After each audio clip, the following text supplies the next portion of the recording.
Mas Hasto sudah siap? Sudah siap. Apapun itu? Apapun itu, beliau sudah siap.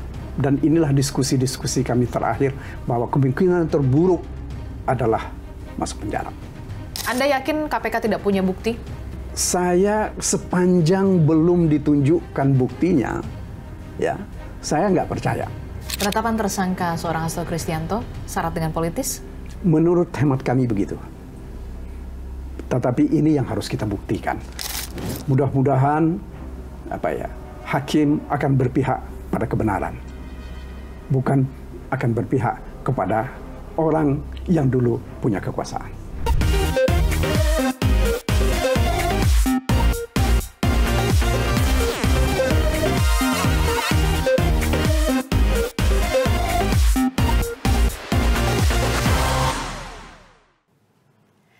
Kembali lagi di On Point with Adisti Larasati. Nah, kita masih membahas hal-hal yang saat ini masih menjadi sorotan publik. Setelah kemarin, di episode kemarin, kita sudah kedatangan tamu mantan penyidik senior dari KPK, Novel Baswedan, masih membahas soal bagaimana penetapan tersangka dari Sekjen PDI Perjuangan Hasto Kristianto. Seperti yang kita tahu kemarin, beberapa hari yang lalu memang Sekjen PDI Perjuangan Hasto Kristianto ini memenuhi panggilan penyidik KPK untuk pertama kalinya sebagai tersangka. Nah, saya akan membahas bagaimana kelanjutan perkembangan dari kasus yang kemudian menjerat Sekjen PDI Perjuangan Hasto Kristianto yang informasinya pihak dari Hasto Kristianto ini mengajukan gugatan pra-peradilan, dan gugatan pra-peradilannya ini akan disidangkan perdana tanggal 21 Januari 2025. Nah, hari ini saya sudah kedatangan tamu spesial, ada Pak Magdir Ismail, kuasa hukum dari Mas Hasto Kristianto. Selamat sore. Selamat sore, apa kabar? Baik, terima kasih. Alhamdulillah sehat. Iya, terima kasih ya sudah mampir ke On Point with Adisti Larasati. Saya kira saya juga mesti terima kasih atas kehormatan diundang. Oke, Pak Magdir, ini kan hangat sekali diperbincangkan beberapa pekan belakangan soal penetapan tersangka dari Sekjen PDI Perjuangan Hasto Kristianto. Beberapa hari yang lalu juga kita tahu Mas Hasto dan juga banyak sekali kuasa hukum mendatangi penyidik KPK untuk diperiksa perdana sebagai tersangka. Nah, katanya ada 1.000 pengacara nih yang akan mendampingi Mas Hasto. Banyak betul, benar nggak sih? Yang real secara langsung sesuai dengan surat kuasa kami cuma 12 orang. Loh, katanya 1.000? Nah, tetapi 1.000 orang ini adalah supporting. Termasuk diantaranya yang mungkin ada teman-teman yang akan mengajak bicara di mana-mana di berbagai tempat. Juga banyak yang melakukan riset bagaimana pra-peradilan ini harus kita lakukan. Sebab begini, yang jadi problem pokok kita sekarang ini, makin hari sekarang ini deviasi mengenai tafsir syarat pra-peradilan itu, ya ini yang makin hari makin nggak jelas. Nggak jelasnya di mana tuh? Begini, karena orang itu kan disangka melakukan perbuatan, ya, dan perbuatan itu kan dengan perbuatan itu kan akan dilihat pasalnya yang kena yang mana. Nah, yang jadi problem pokok sekarang ini adalah kadang-kadang pasal yang dipersangkakan itu, ya, bukti permulaan tidak sesuai dengan delik inti. Saya mau ambil contoh begini, bukan hendak mengajari Pak Adisti ya. Kalau orang disangka melakukan suap, itu menurut undang-undang memberi hadiah atau janji. Itu yang dilarang. Ada pemberi dan ada pemberi dan penerima. Hadiah dan janji. Kalau tidak pernah ada hadiahnya, tidak pernah ada janjinya, bagaimana kita sebut bahwa di situ ada suap? Nah, inilah Tapi yang... kan sudah jelas kalau di sini Wahyu Setiawan sebagai orang yang menerima suap. dan pemberinya adalah Harun Masiku. Kemudian informasinya memang kenapa Mas Hasto ini sebagai tersangka begitu karena KPK punya cukup alat bukti kemudian yang bisa menetapkan Mas Hasto ini sebagai tersangka. Bahkan katanya harusnya Mas Hasto ini sudah menjadi tersangka dari 2020 yang lalu. Iya, ini kan asumsinya mereka. Kalau kita lihat dari perkara yang sudah jalan, ya, perkaranya Wahyu atau perkaranya Saiful Bahri, tidak ada satupun yang membuktikan dan menyatakan bahwa Mas Hasto itu terlibat dalam urusan suap menyuap. Tidak ada satupun bukti yang menunjukkan bahwa uang itu dari Mas Hasto. Nah, jadi bagaimana dia mau disangka melakukan suap? Karena satu hal lagi begini, orang menyuap itu kan mestinya ada punya kepentingan. Ya, ada intensinya. Jadi menurut Anda KPK tidak punya bukti bahwa seorang Hasto Kristianto ini dalam tanda kutip merorganize begitu ya pergantian antar waktu dengan adanya dugaan uang dan segala macam, tidak ada bukti. Kalau terkait dengan bukti suap dari perkara yang sudah diputus itu tidak pernah ada. Ya, saya nggak tahu kalau mereka menyimpan bukti. Tetapi kalau andai kata memang betul ada bukti yang mereka simpan, mestinya bukti itu sudah mereka gunakan dulu. Gitu loh. Kenapa baru diributkan sekarang? Saya dalam beberapa kesempatan, misalnya saya tanya kepada kawan-kawan yang dari ex-penyidik KPK, apa betul kalian punya bukti? Mereka hanya selalu mengatakan, menurut yang penyidik yang dulu, itu ada bukti. Ini kan cuma de auditu, ini kan keterangan de auditu yang kita sebut. Kan penyidik yang kemudian menangani Harun Masiku dan kawan-kawan kan sudah di-TWK-kan. Betul mereka sudah di-TWK-kan. Tetapi kan apa betul mereka punya bukti itu? Kenapa tidak dari dulu ya mereka tunjukkan bukti itu ketika di pengadilan? Kalau kemarin sih kata dari keterangan Mas Novel, memang seharusnya yang diekspos juga nama pada saat 2020 yang lalu itu ada nama Mas Hasto. Kemudian pimpinan KPK saat itu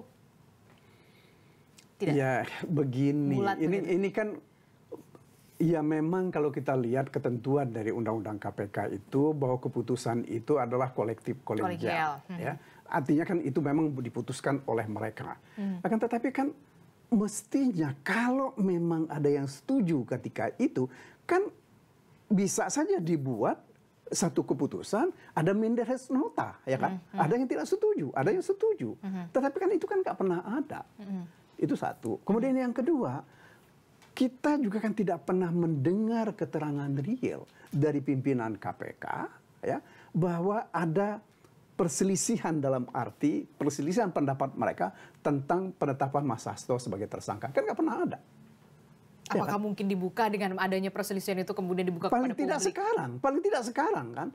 Kan sekarang ini kan yang digembar-gemborkan oleh banyak pihak bahwa Pak Firly menghalang-halangi penyidikan. Ya kan? Tetapi beberapa waktu yang lalu saya tanya kepada salah seorang yang mengatakan, apa memang betul ada bentuk penghalang-halangan? Dia bilang hanya menurut keterangan yang lain. Nah ini kan nggak apa ya? Ini kan seperti otak-atik gatuk gitu loh. Penegakan hukum itu kan nggak boleh seperti ini, Adisti. Ya, kalau memang ada bukti suapnya itu apa? Satu hal lagi saya kira yang penting dalam melihat ini. Mas Hasto ini kepentingannya dia untuk menyuap supaya Harun Masiku itu jadi anggota DPR itu apa sih? Kan nggak ada. Gitu loh. Karena bagaimanapun juga orang melakukan perbuatan seperti ini, terutama menyuap, itu kan mestinya dia punya intensi. Dia punya niat sesuatu yang akan diharapkan dapat sesuatu. Nah, Mas Hasto ini mau dapat apa dia? Kan nggak ada. Tapi ada satu hal saya kira yang mesti kita lihat, mesti lihat ke belakang. Ini kan yang hanya dilihat sekarang ini banyak di permukaan, diperbincangkan. Hanya ketika Harun Masiku memberi uang kepada anggota KPU, Wahyu Setiawan. Tetapi kan tidak pernah ada yang mau mencoba melihat ketika penggantian antar waktu ini dulu. DPP PDIP sudah meminta semacam nasihat melakukan judicial review ke Mahkamah Agung karena ini kan menyangkut peraturan perundang-undangan di bawah undang-undang, maka diputus Mahkamah Agung. Menurut Mahkamah Agung ketika itu bahwa tidak ada yang salah ketika PDIP mengajukan orang lain, ya, karena dari pembicaraan dengan beberapa teman, orang ini kan tidak mungkin menjadi anggota DPR, ya, kecuali diajukan oleh partai. Partai. Nah, maka disinilah kewenangan partai itu. Nah, persoalannya kenapa ketika sudah ada putusan Mahkamah Agung, KPU tidak setuju dengan putusan Mahkamah Agung ini sebagaimana yang dikehendaki oleh partai. Ada apa di situ? Nah, ini kan mestinya itu kita lihat juga itu. Kemudian bahwa ini akibatnya berujung pada Harun Masiku memberikan suap, ya itu kan tentu sesuatu yang lain, gitu loh. Oke. Kita lihat dulu ya, ada beberapa cuplikan begitu ya Pak Magdir pada saat Mas Hasto ini ke KPK menjalani pemeriksaan untuk pertama kalinya dalam statusnya sebagai tersangka. Banyak sekali diperbincangkan ada perbedaan antara ketika Mas Hasto baru datang ke KPK begitu ya dengan semangatnya, kemudian setelah keluar dari KPK setelah diperiksa 3,5 jam ya. 3,5 jam diperiksa oleh penyidik KPK, loh kok jadi ada perubahan begitu ya, Mas Hasto jadi diam 1000 bahasa nih. Kita lihat dulu ini cuplikannya ya. Baik, kita akan lihat bersama.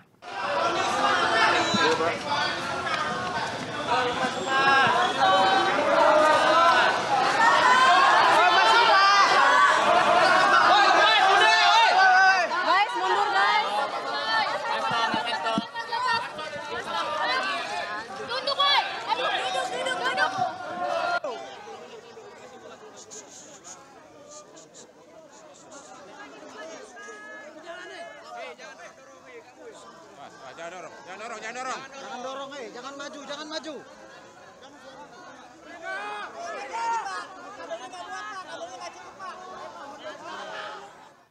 Nah, itu tadi ada kita lihat begitu ya, sepertinya pada saat sebelum memasuki ruangan atau gedung KPK, Mas Hasto begitu bersemangat begitu ya. Tapi juga setelah keluar dari gedung KPK ditemani oleh Pak Magdir, kemudian ada Bang Roni Talapesi juga begitu ya, lebih memilih untuk diam.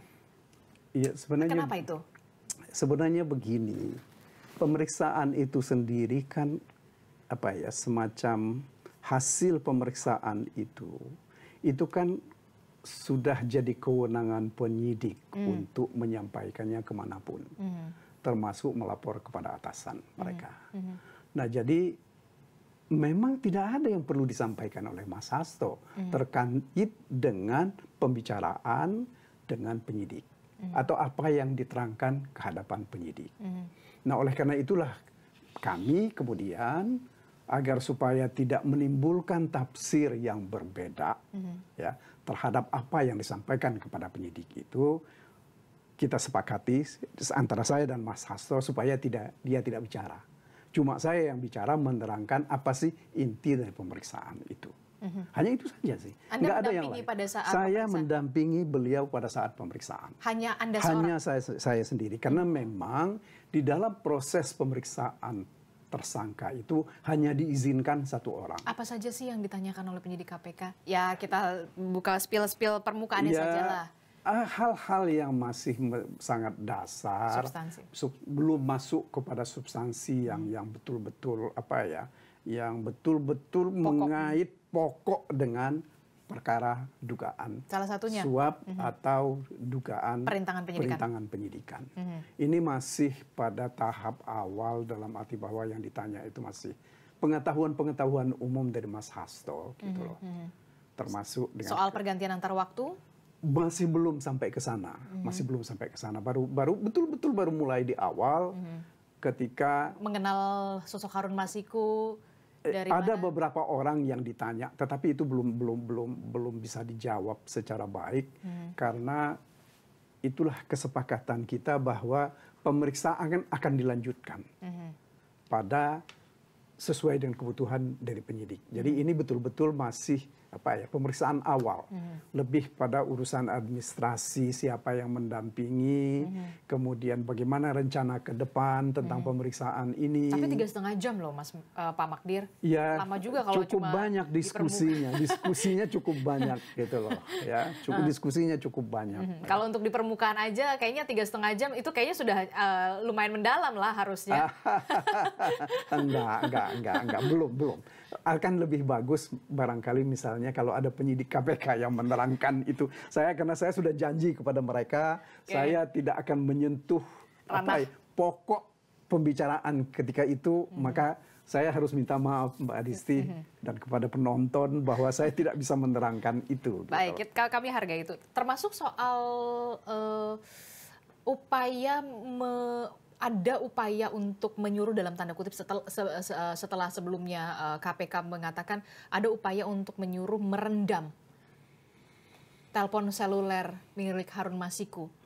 Itu belum sama sekali ada pertanyaan tentang itu. Akan tetapi begini, ini yang jadi problem ya. Mas Hasto ini kan seperti saya terangkan di awal tadi, dia ini kan disangka melakukan 2 perbuatan pidana, yaitu pertama suap, ya, dan perintangan penyidikan. Nah, perintangan penyidikan ini yang saya dalam banyak kesempatan saya selalu mengatakan bahwa bagaimana mungkin seorang Hasto disangka melakukan suap bersama-sama Harun Masiku pada satu sisi. Ya. Kemudian pada saat yang sama, dia dikatakan merintangi penyidikan Harun Masiku. Oke. Ini dari mana logikanya ini? Ya. Karena begini Mbak Disti, ya. Seorang tersangka itu untuk berbohong pun itu adalah haknya. Ya. Jadi menurut hemat saya, kalau memang betul ada upaya dari Mas Hasto ketika itu menyuruh Harun Masiku merendam handphone, apa memang betul ada buktinya, ya kan?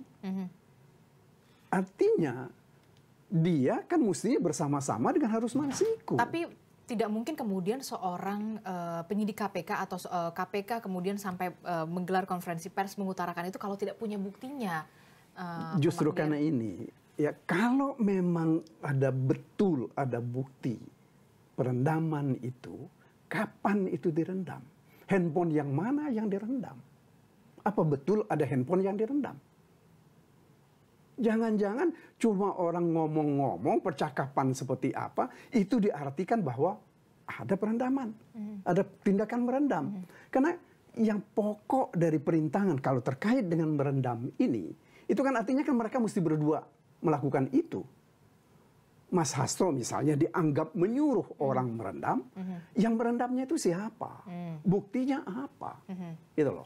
Kalau tidak pernah ada bukti tentang merendam handphone, bagaimana mau dikatakan bahwa dia memerintahkan orang merendam handphone? Dan ini masuk ke dalam objek materi gugatan pra-peradilan selain soal salah satu di antaranya itu yang kita persoalkan. Ya, kita mempersoalkan itu tadi seperti saya sampaikan, logiknya bagaimana Mas Hasto pada satu sisi disangka menyuap bersama-sama dengan Harun Masiku, sementara pada saat yang sama juga dia dikatakan mengerintangi penyidikan dalam perkaranya Harun Masiku.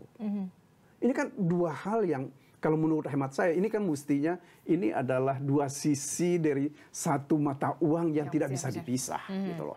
Jadi makanya kami persoalkan itu salah satu di antaranya. Anda sudah menyiapkan dengan tim kuasa hukum soal bagaimana gugatan pra-peradilan tanggal 21 besok? Sudah, karena begini, permohonan pra-peradilan ini kita sudah daftar di pengadilan negeri. Jadi sebenarnya kan soal pra-peradilan ini kan kita tinggal sidang saja sih. Ya, tinggal nanti kita mau lihat juga, kita mau tahu.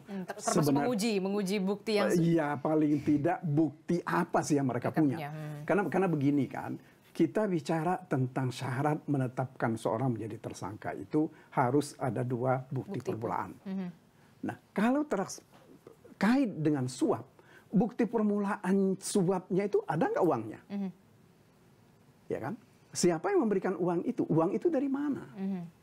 Termasuk soal upaya perintangan penyidikan juga. Nah, begitu juga terkait dengan perintangan penyidikan. Betul nggak ada bukti perintangan penyidikan? Siapa yang melakukan perintangan? Apa buktinya?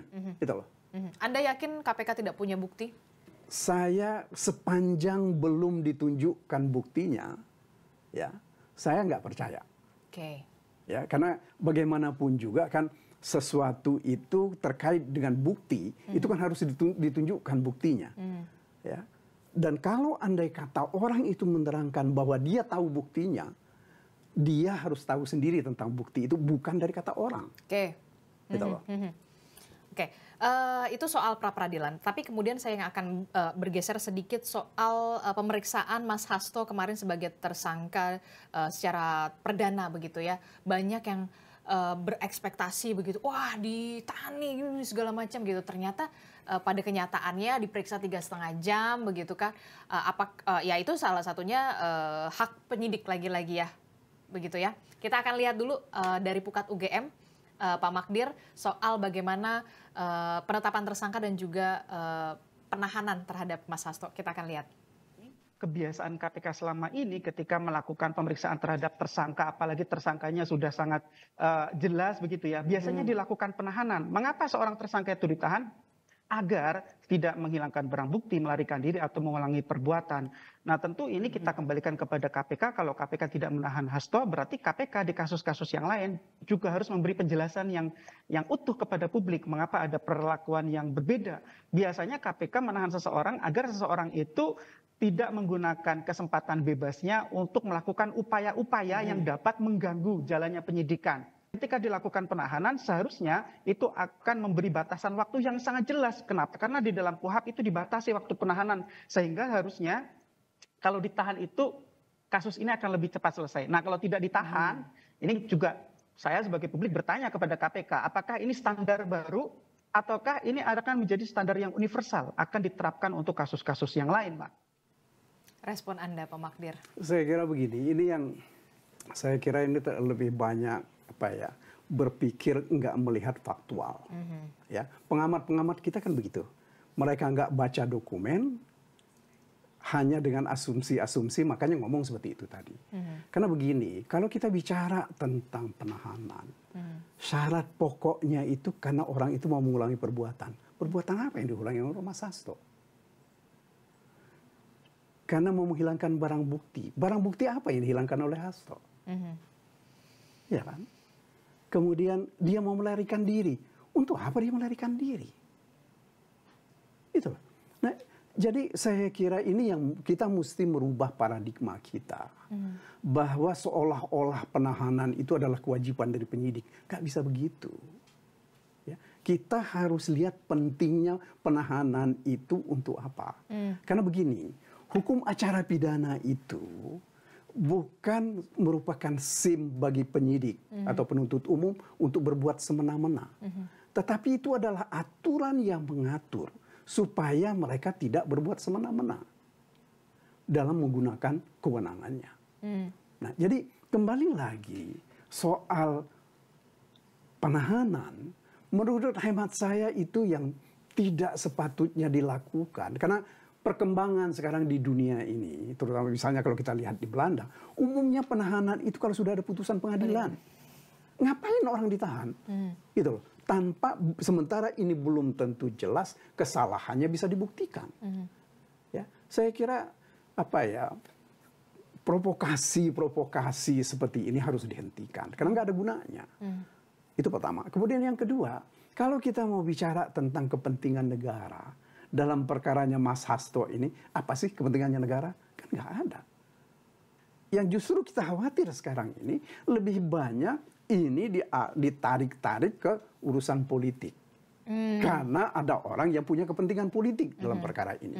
Karena tadi Anda sudah menyebutkan apakah ada kepentingan politik di sana begitu ya. Ini kita akan lihat ada cuplikan juga dari Pak Ahmad Basarah yang mengatakan bahwa PDI Perjuangan akan bukan bergabung ya ke pemerintahan, tapi mendukung pemerintahan Pak Prabowo Subianto begitu ya. Beberapa hari setelah pemeriksaan dari Mas Hasto, kalau tidak salah. Kita akan lihat dulu cuplikannya. PDI Perjuangan akan bekerja sama dengan pemerintahan Prabowo Subianto, namun tidak mengirimkan kader garis miring anggota PDI Perjuangan sebagai anggota kabinet pemerintahan Prabowo Subianto. Lalu Ibu menegaskan posisi politik PDI Perjuangan yang demikian itu tidak sama dengan posisi politik PDI Perjuangan saat berada di luar pemerintahan Susilo Bambang Yudhoyono pada tahun 2024 sampai 2014 yang lalu. Mengapa demikian? Karena kata Bu Mega lebih lanjut, saya memiliki hubungan persahabatan yang panjang dan baik dengan Pak Prabowo. Nah, pernyataan ini kalau menurut Anda erat kaitannya soal Mas Hasto atau enggak nih? Saya kira enggak. Ya, ini dua hal yang terpisah gitu loh. Karena begini, perkaranya Mas Hasto ini kan sebenarnya kan ini kan perkara lama. Ini udah 5 tahun lebih. Ya, itu satu. Kemudian yang kedua, ini terus terang kami dalam diskusi-diskusi bahkan mungkin nanti dalam, kalau saya tidak keliru di dalam permohonan pra peradilan ini juga ada satu hal yang kami juga persoalkan. Salah satunya? Salah satu di antaranya adalah mengenai pemilihan pimpinan KPK. Mengapa? Karena begini, pemilihan pimpinan KPK ini ada dua putusan Mahkamah Konstitusi yang mengatakan seharusnya dipilih dan ditetapkan oleh pemerintahan dan DPR periode 2024-2029. Mulai dari panselnya ya. Nah, tetapi sekarang kemudian tiba-tiba Presiden Joko Widodo ya ketika itu bulan Mei, sementara kan sudah ada orang terpilih jadi presiden, membentuk pansel. Kemudian beliau juga yang mengirim hasil pansel ini. Nah, ini yang oleh banyak pihak, terutama saya dan beberapa orang teman, kami mencurigai ini ada sesuatu yang salah. Kenapa? Karena kami melihatnya begini. Ini kan dalam istilahnya teman-teman politik, presiden ketika itu kan dalam posisi sebagai bebek lumpuh, lemdak. Nah, dalam patsun politik, dalam posisi seperti ini, orang tidak boleh mengambil keputusan atau kebijakan-kebijakan yang dapat diduga akan menguntungkan dirinya. Nah, ini yang harus kita lihat kaitannya dengan pimpinan KPK. Kaitannya dengan kasusnya Mas Hasto ini. Gini, dengar dulu. Ya, kaitannya kemudian dengan pimpinan KPK. Karena pimpinan KPK ini akan menetapkan Mas Hasto sebagai tersangka.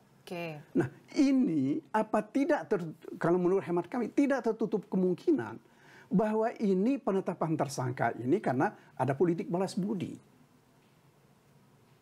Ya. Mbak Adisti, 3 hari sebelum Mas Hasto ditetapkan sebagai tersangka, Presiden Joko Widodo, mantan ya, kemudian Wapres Gibran dan Bobi dipecat sebagai anggota partai. Nah, reaksinya keras sekali. Tersangka. Nah, inilah dugaan kami dengan beberapa teman bahwa pembentukan dan pemilihan pimpinan KPK dan Dewan Pengawas KPK ini tidak terlepas dari upaya politik mempertahankan kewenangan dan kekuasaan, atau paling tidak mengontrol lembaga-lembaga tertentu yang hendak dilakukan oleh Jokowi.